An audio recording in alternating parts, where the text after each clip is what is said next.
Professor Nimanthi Rajasingham. Thank you for joining me again to discuss the first chapter of your book. And I explained this very simply in Sinhala and English. And one of the things that strikes me, which I have been also made aware of, is I have to keep it simple. I want to keep it simple because I am aiming at people who don't normally read in English. And sometimes the simplification will have its own dangers, where I don't talk about the, the critiques that have come for particular ways of looking at the world. But that was a decision I had to take, Nimanthi, to see whether some kind of knowledge should be put across, even without the complicity, with the hope that maybe they can have an idea that these discussions also happen in the world. But as someone said, because I'm doing it in Sinhala and because the counter criticism is not in Sinhala, I might have to be a bit careful and also show the counter critiques that are in existence. So I need to figure out the best would be when many others also do what I'm doing. Yes. At least you're trying to talk in Sinhala and explain that the best would be, my hope, my dream would be that others will also do these kind of discussions in the mother language, Sinhala Tamil, so that our people get to know of some of the current ideas that are in the world, right? Now, in the factories like the paddy field chapter, Nimanthi, you had beautifully shown how neoliberalism was sold in the guise of a very strong Sinhala Buddhist nationalism. Right. Okay, before I get into Sri Lanka, I've always want to start with the global context. Was this a normal thing that neoliberals did, Nimanthi? Did they use culture and religion or whatever to put forward their agenda? Was this a common thing that happened in the world? Sure. And as you ask this question, I'm trying to think about, different contexts where this would have happened, right? Of course, because I've lived in the US, I guess America is where I can turn to. We can think about the ways in which, it's a really good question, in the US, how neoliberalism is sold through the support of white supremacy, right? I mean, we can think about someone like Trump and why he emerged into, as someone who's became the president for a term against the odds, right? He was a businessman. He had no political kind of investments or experience, right? And he always talked and people would laugh at him as if he were a buffoon, but nonetheless, right? And I would say worsening economic conditions in the US, right? Where inequalities have spiraled. And I'm sure you read this all the time about the wealthy millionaires, billionaires in the US who are just so beyond belief, the wealth, right? The Bezos of the world and Elon Musk and all these guys. But the poverty, average people's, like, for example, the minimum wage in the US remains in many places $7.25, and it's remained that for decades, right? So our part of the world, Nimanthi, we don't even associate poverty with the US, I think.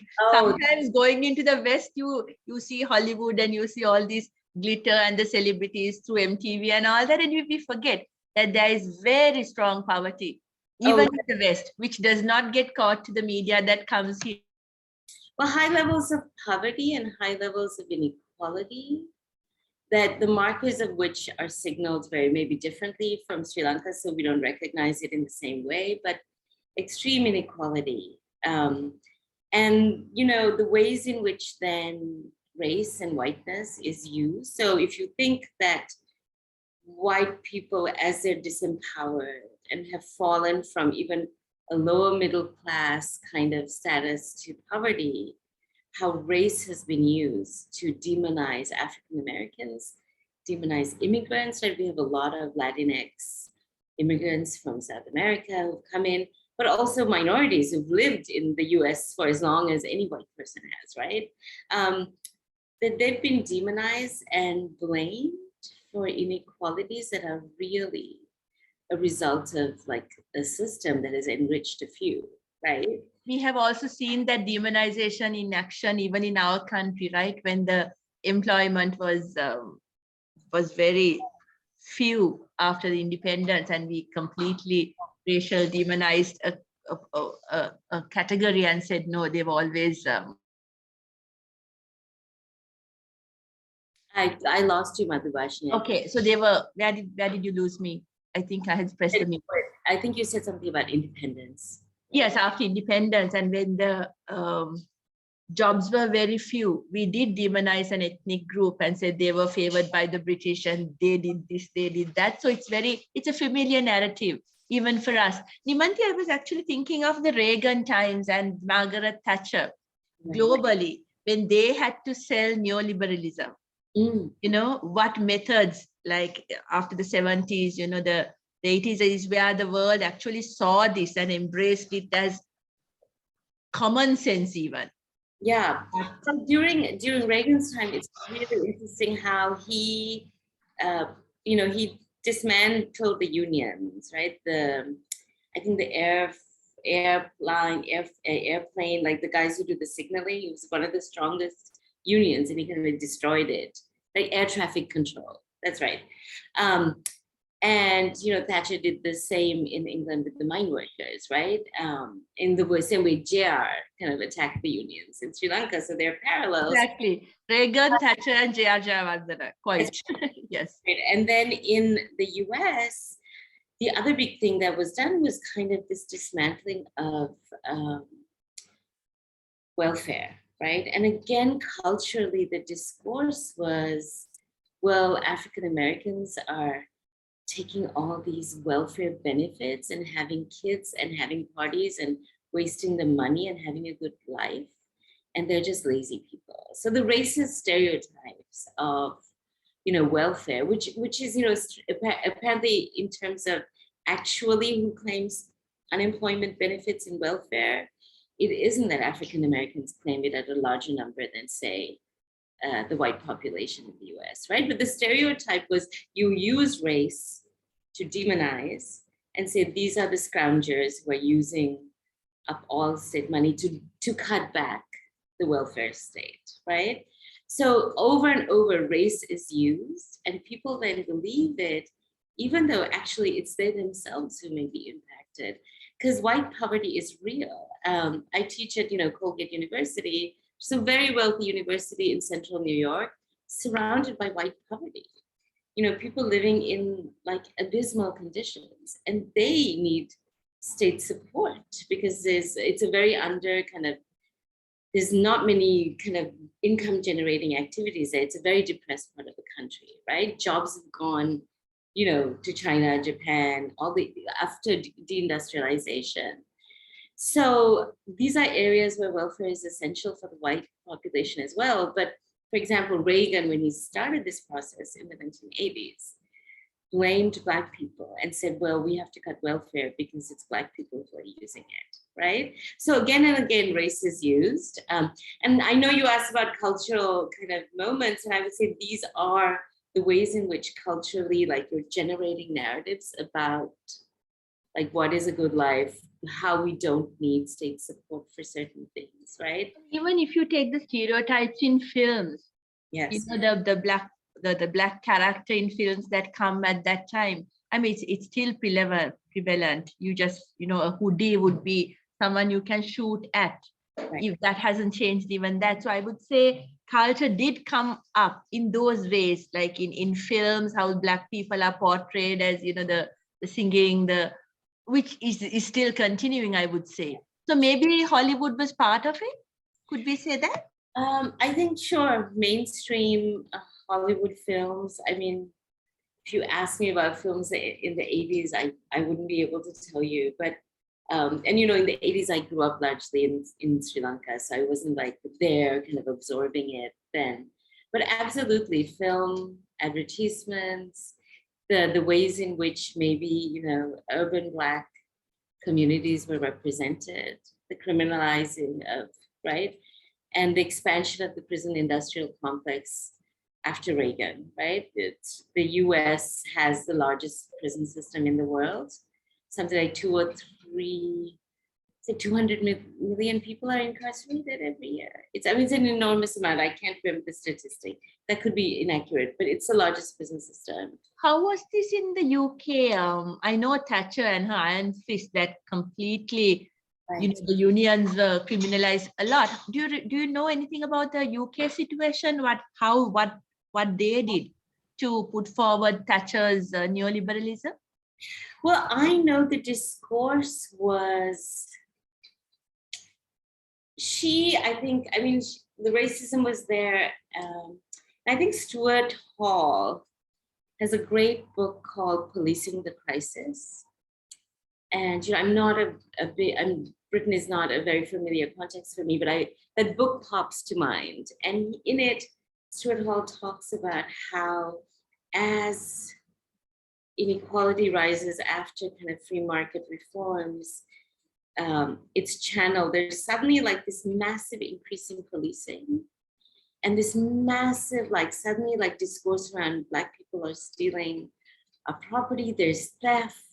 And even though statistically, there may not have been a change, that the media and the state start kind of policing Black populations as a way of focusing on that as the answer to actually what's going on in terms of economic changes, right? So there's increasing inequality, people are getting frustrated, and you channel that again towards Black British citizens by criminalizing them. And so policing the crisis is a good place. I mean, I think it's Stuart Hall edited, there's a bunch of essays in that. That could be a good place to turn. Right. And when you come to Sri Lanka, the beauty of it is neoliberalism, or the beauty, or not the beauty, the deviousness of it is neoliberalism is about cutting back on welfare. And Sri Lanka had been a country that had very leftist ideas and had been very strong on welfare. Thank goodness we still have free education and free medicine. But and so to do what they had to do to cut back on welfare, they had to sell it in some way and get the consent of the people. And that is what you show in the first chapter, Nimanthi, how exactly they did that by very cleverly using the Gammudava festivals, which put forward the Sinhala Buddhist ideology. And within that slipped in the neoliberal agenda. Maybe you can explain. Sure, thank you. So, chapter 1 is about the Gammudava festivals, and what really caught my attention was when I grew up, it was a big thing, right, in the 80s. And Colombo people always dismissed it as some kind of rural nonsense, right? But I was really struck by why so much money was spent on the festivals. And I asked myself, well, if this is mainly a housing project for the poor in rural Sri Lanka, why don't you spend all this money on houses? Why spend enormous budgets on this performative cultural kind of festivals that ran for 10 or 11 days every year? And every year the location shifted, right? So even as it was, 1 million houses, I think in the end the target was, the festivals also expanded. So that was kind of where I started, right? That was my question. And I guess then I wondered to myself, what is the work that these festivals are then doing? And if we don't dismiss these spaces of culture and performance as simply frivolous, but as doing serious and important ideological work for us, then you have to ask, well, what did these festivals do along with the housing project, right? And what I found as I went through the archives, I visited 2 sites, but I went through a lot of the booklets and the footage. I spent a lot of time unpacking that material. And what I realized was that, by 83, soon after Gammudava started, things were unraveling, right? The war begins. We have the July 83. There's already tension in the north, and then open conflict, right? And then by 87, we had Though to be fair, Nimanthi, I think the ethnic tensions would have started from the 56 times and even before. I mean, you can never get a beginning point for this, but it's not that it suddenly came, it was building up, but maybe 77 made it a crisis also.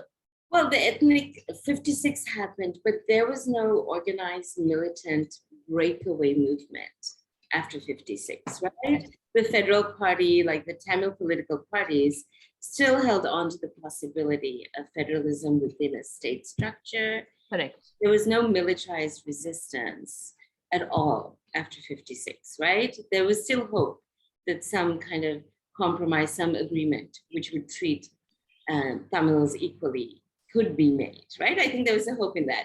But I think by 77 and by the late 70s, those hopes were unraveling, and Prabharan and the LTT and the other militant movements, right? There were multiple in the 80s and the late 70s.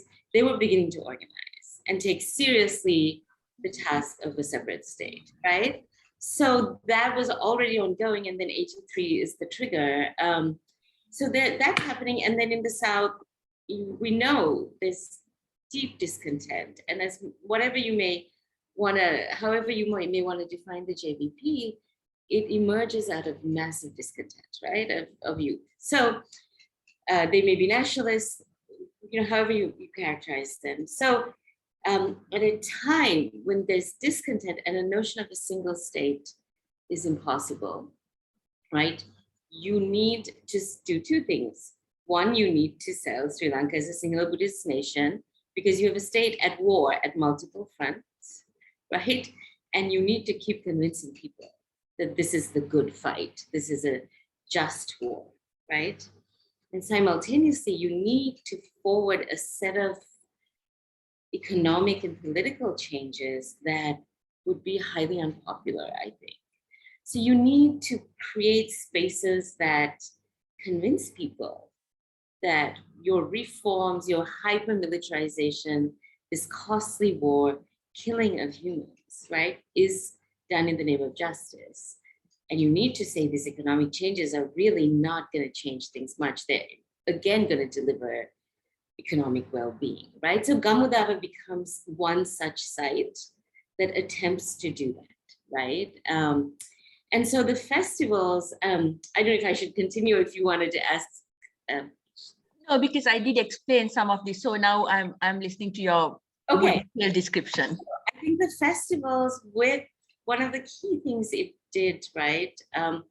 And I'll explain it through an image. And I know, thank you so much for explaining myth and surrogation, right? Is it created pre-colonial. So if you look, you know, Sri Pada, right? It had various stupa. It had, that I don't have it in the book, other historic structures, right? And then it also had, you know, agrarian life as kind of the village as the center, as the core of the nation. It still exists now in 2022, Nimanthi, that ideal village. Yeah, and that's, the village is the core of the nation, but is largely self-sufficient. And if it's not, the role of the state is to ensure its self-sufficiency, right? There was a lot of work that was done to promote that, right? And so one of the questions I ask is why reconstructing Bodh Gaya, right? Why reconstruct endless stupa? And every festival site had a stupa that was referencing an original, like in Anuradhapura or Kodonarua, let's say. But every festival site then had stupas that seemed to be, you know, echoing one another, right? So there was like this endless, like in space, the creation of a Buddhist landscape over and over and over, and a reference to a pre-colonial origin, right?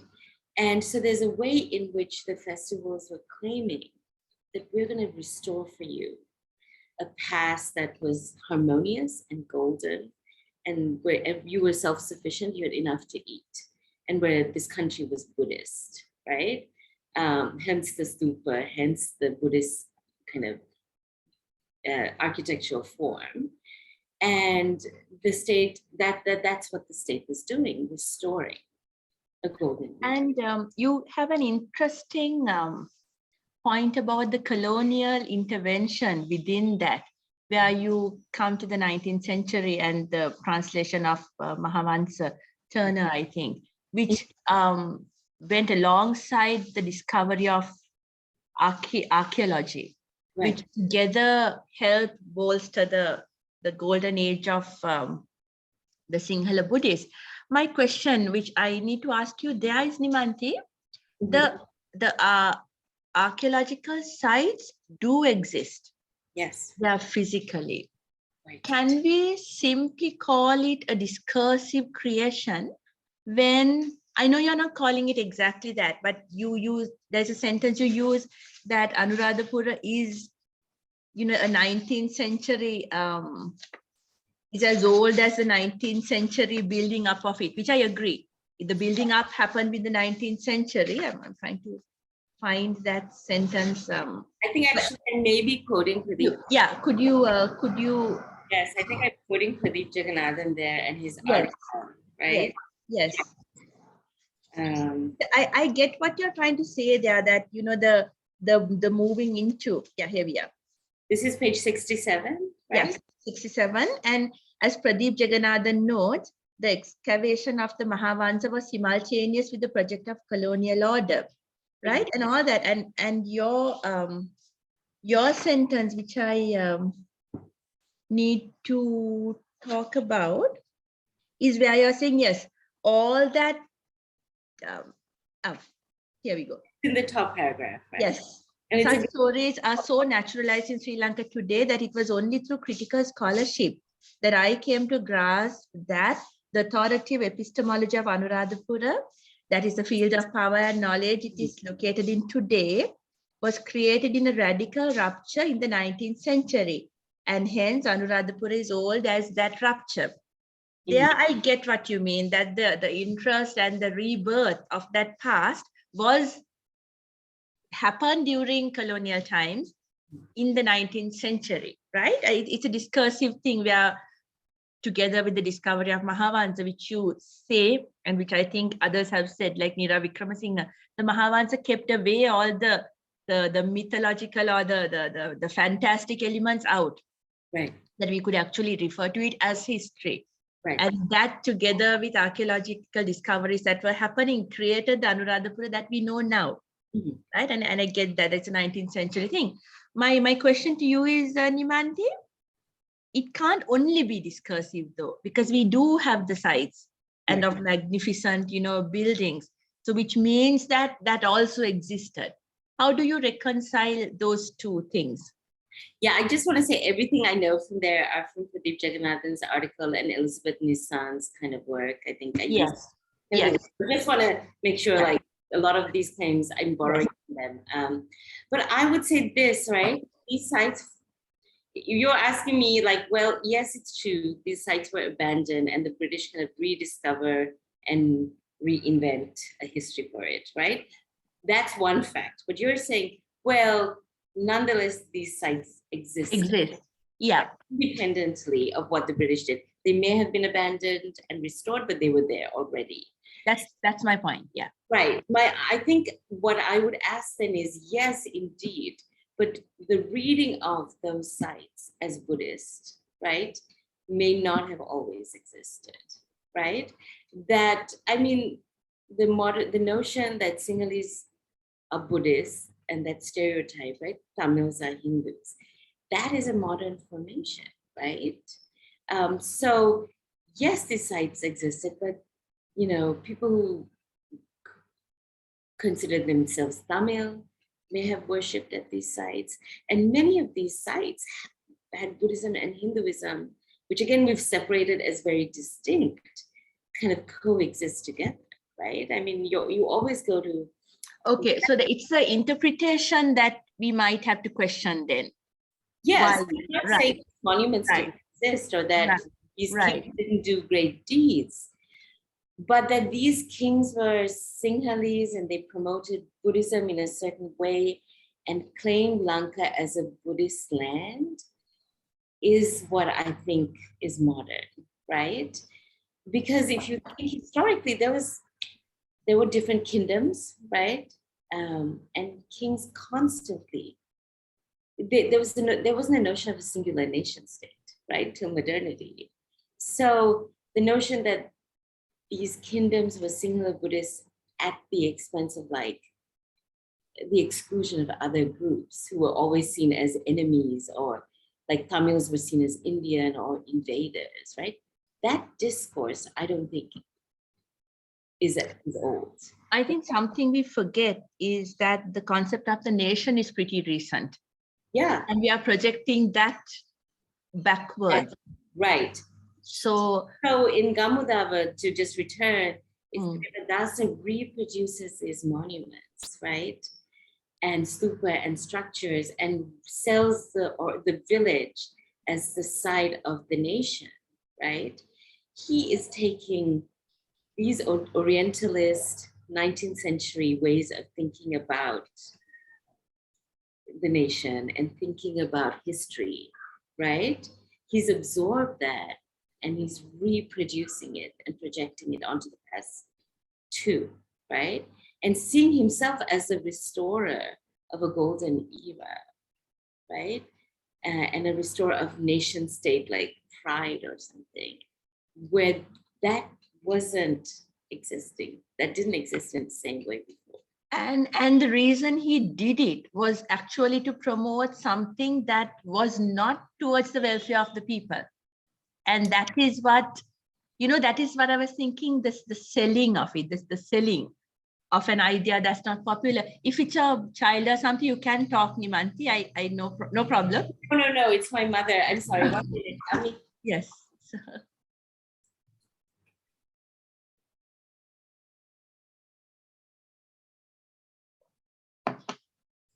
If you need to find out while Nimanthi waits about what we are talking about, please go back to my earlier lesson. Nimanthi, you're still on camera. Yes, I am, Madhubhashini. Can we pause for a second? Yes. Can you stop the recording and I'll be back in 2 minutes? Yeah, no, I will stop. You come back. I have things to tell. Okay. Yes. Right. So if you look at the first chapter, it's very clearly planned, this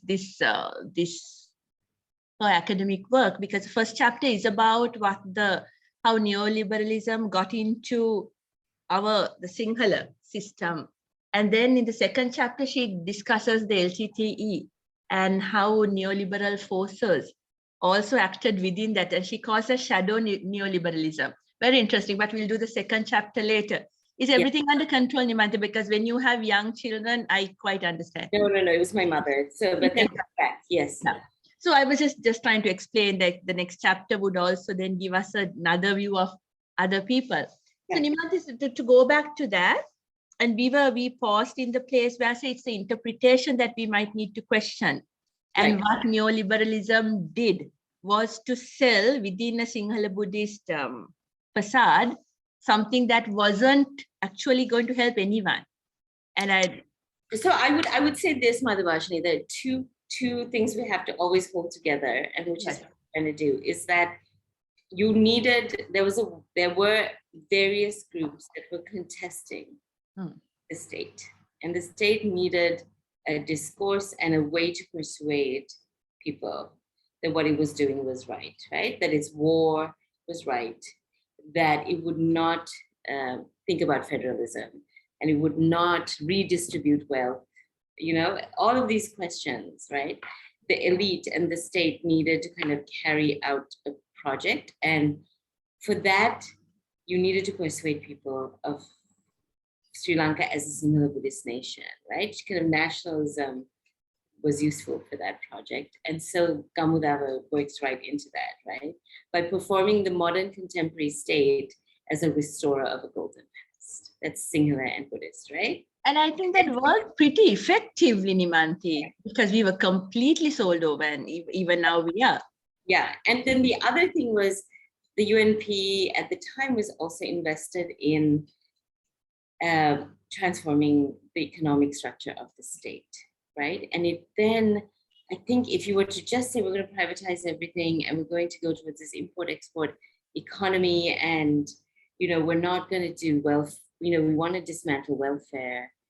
And I think of neoliberalism as a way of restoring kind of elite power, right? As a project to restore kind of the ruling class power and their wealth.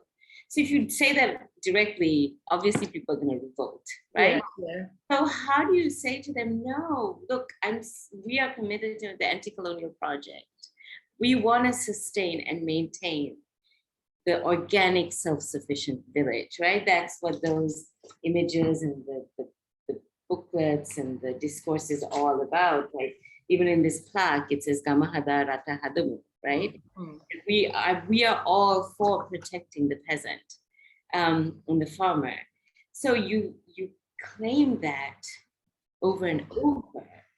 And what's really interesting is that at the time, and I think Sunil, Bastian, and Rajesh Venugopal have done a lot of work on this, which is... And Rajesh has a very, very interesting, towards the end of his book, where he shows the UNP government actually combining elections and the peace process and putting forward very unpopular moves. And he said that the horrible thing about it is, it looked as if the majority voted against equity and fairness to another race, where they may have actually voted against IMF.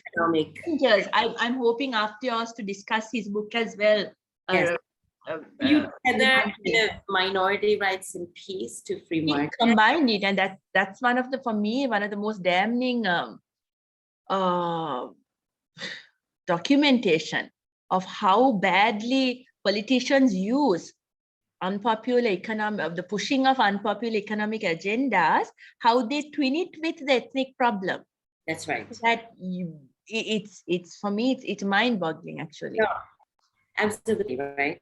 So same thing that the World Bank, IMF, donor agencies at the time, as Bastian and Venugopal explained, kind of were very willing to give the state large amounts of money because they wanted people to consent to this economic shift, right? And for that, you had to sell a certain story. So I tell this kind of narrative in my chapter about how, Gamudava goes on, we are doing self-sufficiency, we're anti-colonial, we're restoring a golden past. But after 1990, Premadasa and the state then kind of sets up these garment factories, right? These free trade zone factories that were largely confined to the free trade zones are moved into the village through the 200 garment factory program, right? And so what happens is then, because the state keeps talking about itself as anti-colonial and promoting the self-sufficient village, it then uses that same discourse to say, look, this factory is part of that project, right? Look, we're giving you work, right? And there are these kind of laughable quotes where Premadasa says that by setting up these neoliberal factories, right, that he is actually doing this huge anti-colonial thing because we're going to earn the foreign exchange that the British and the Dutch and the Portuguese had stole from us, right? So he sells factory labor as anti-colonialism as the pathway to self-sufficiency, right? And what's obscured, of course, in all of that is, one, that these workers are not paid a lot, right? It's, I think at the time in 1992, it was about $40 a month, right? And they had to work long hours. And, if you know any of the ex-feminists and scholars left and labor studies on free trade zones, right? We know that a large percentage of the workers who work in these factories suffer from malnourished, they're underfed. Yeah, and your third chapter actually goes specifically to that, so we will discuss that a little bit more. So what's being hidden in these glorious kind of proclamations? Yes, exploitation is given a new name of anti-colonial and restoration, right? Absolutely, yeah. Right. So these festival sites are important and significant because they don't do this alone, but they help tell a certain story, right? Of we are here to support your ideals of self-sufficiency and organicism. And a lot of that is sold through these sites, right? And they help cement over the inequalities, the exploitation, and the fact that actually the reverse may be happening, right? Is kind of the point of that chapter. Absolutely. So this is what because I also grew up. I think I'm older than you, Nimanthi. I also grew up thinking, seeing the impact of Gamudava and seeing how it spread all over. And in my discussion before I spoke with you, I did talk about how Premadasa himself seems to insert himself at the end of the line of kings, as and it's also very much about erasure. Right. About what we don't say and what we don't show. Right. And now my earlier question of sites. Mm-hmm. Another question can be asked, which sites were then thought worth preserving? And you don't answer that. So going back into what you say, it's what we don't show also. That maybe now is the time to think about that as well. Because when you end there, you go to the replica of the Independence Memorial Hall. Mm-hmm. And then you say, well, the original had a Christian picture here, right? But this doesn't. Right. So that's a super example, ironic example, I would say, of physical erasure. And then you go back to the original and say, maybe this is the answer. Yeah, I think the point of that kind of. So I went to the Pallekele Gamudava site, right, and it's now a Buddhist meditation center. And if you look, it's the Independence Square. But if you look at the back, there's like a statue of a Buddha. And then there's a statue of D.S. Senanayaka outside. And right ahead of him on like a little hill is another stupa, kind of almost like that Buddhism is blessing D.S. and that this is a Buddhist site, right? And of course, we know that Independence Square and this architecture was inspired by Trinity Chapel, right? So if Joseph Roach says, surrogation is not just about remembering and trying to recreate, it is also about everything that's left out, forgetting as well, right? So I asked myself, what's forgotten? And then, we know that, especially since this site is just outside of Kandy, we know that Trinity Chapel is a Christian kind of site, right? It is an Anglican church. It belongs to Trinity College. It's in Trinity College. So I kind of, go to Trinity College and I say, despite the erasure, what is there that can inspire us to think differently, right? And I look at kind of the architecture and the paintings, and I have some reproductions of it.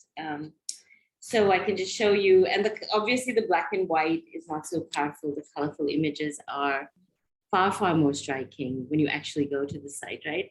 Mm. So the chapel itself is open. There's very few walls.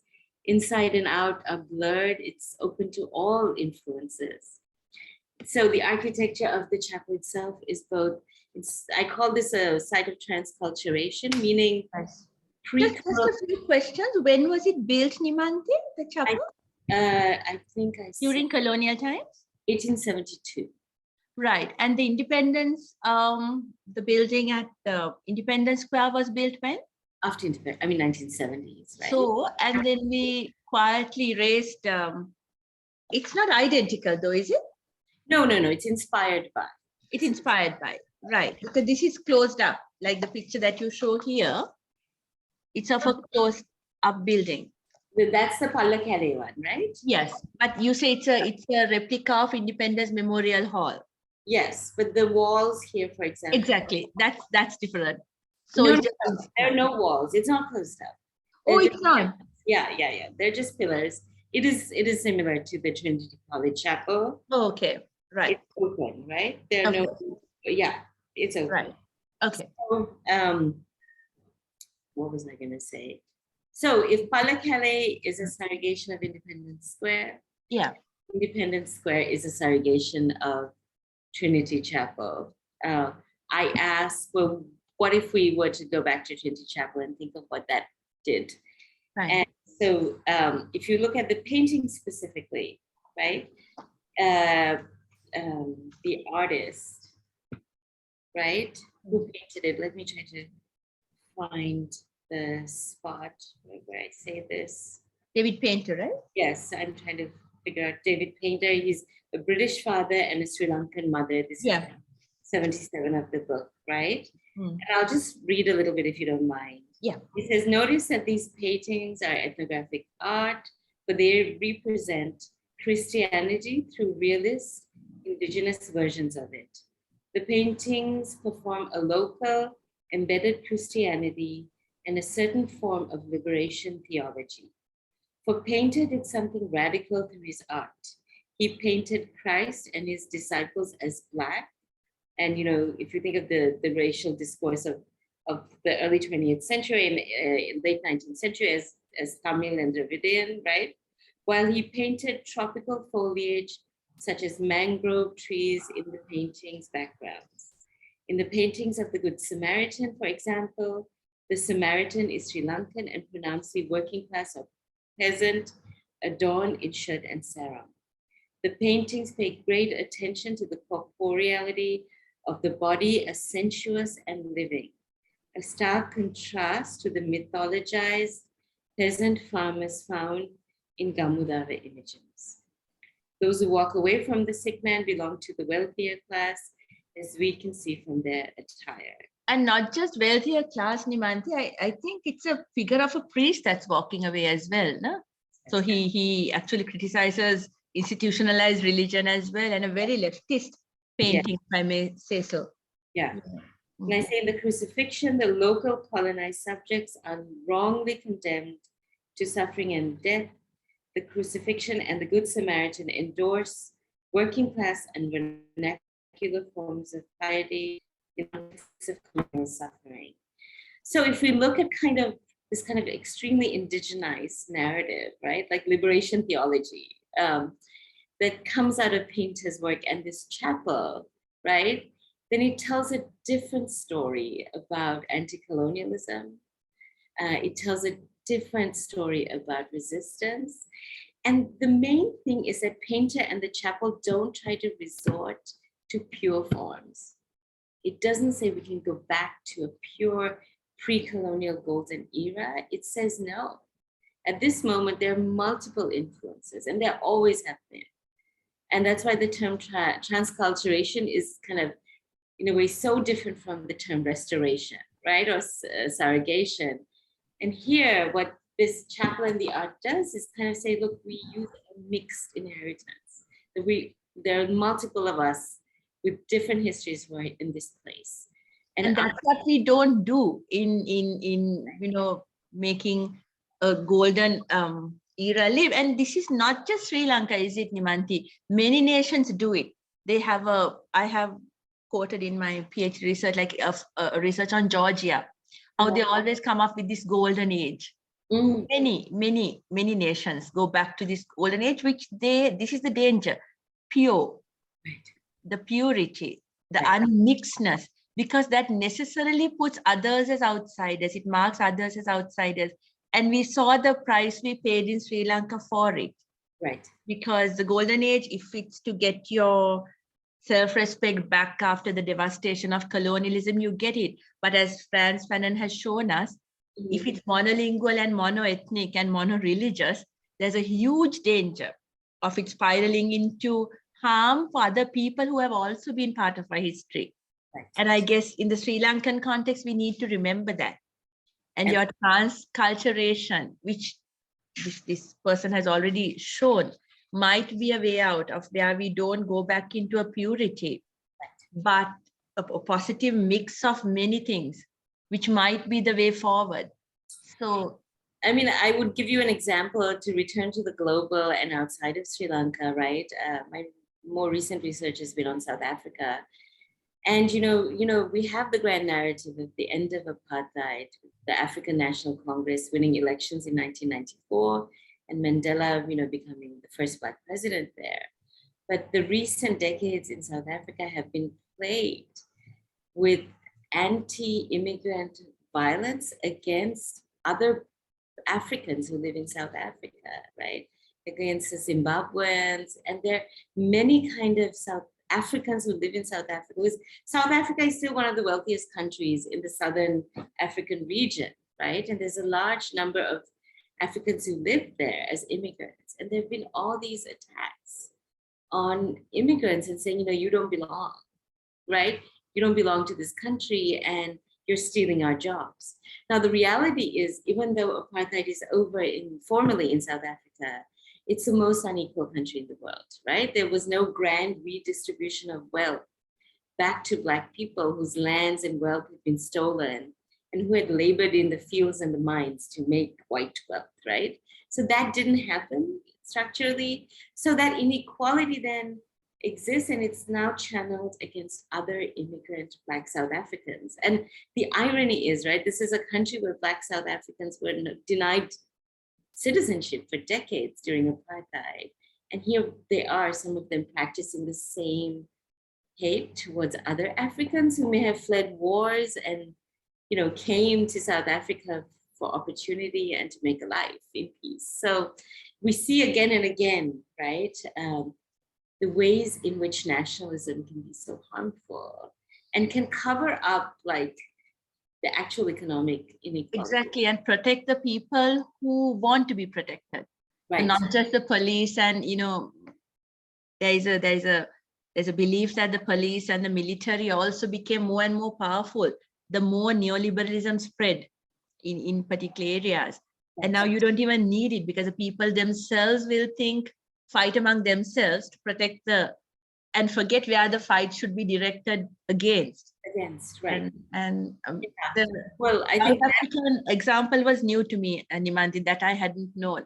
Yeah. And I think, I hope this is in Sri Lanka, I hope this is our moment where we realize this, right? Yes. When we're saying go home, I'm hoping it means we understand that the ruling elite have, in many ways screwed us, right? And refused people an equal share in the resources and the wealth of the nation. I think the people who started this might have an idea, but I doubt whether it's spread all over, even among the protesters. We'll see. It's yet to be seen. I think this is a moment of great consciousness. Like suddenly, in an instant, people can get what decades they've not seen. And I think this is that moment. Now the question is where that will go and how that will be channeled. And, I'm hopeful. But yeah, I think, to be really conscious of how nationalism and racism is often used to deflect from other crises that, are real. Truly, yes. So Nimanthi, for the first chapter, I think my lecture plus your interview might be a good introduction. And as I say always, this has to be done in Sinhala as well, the book. So yes. Let's keep hoping. And I will meet you next for the second chapter. Yes. And again, Nimanthi, I will explain it first and then speak to you, and so that we can add to what was said there. I thank you again for your time. I'll meet you next for the Sinhala version. Okay. And then I will put both up together, because apart from all this is also an effort to improve people's English.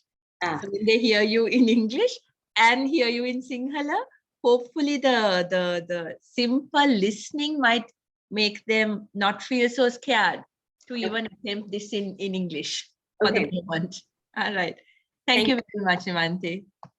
Okay.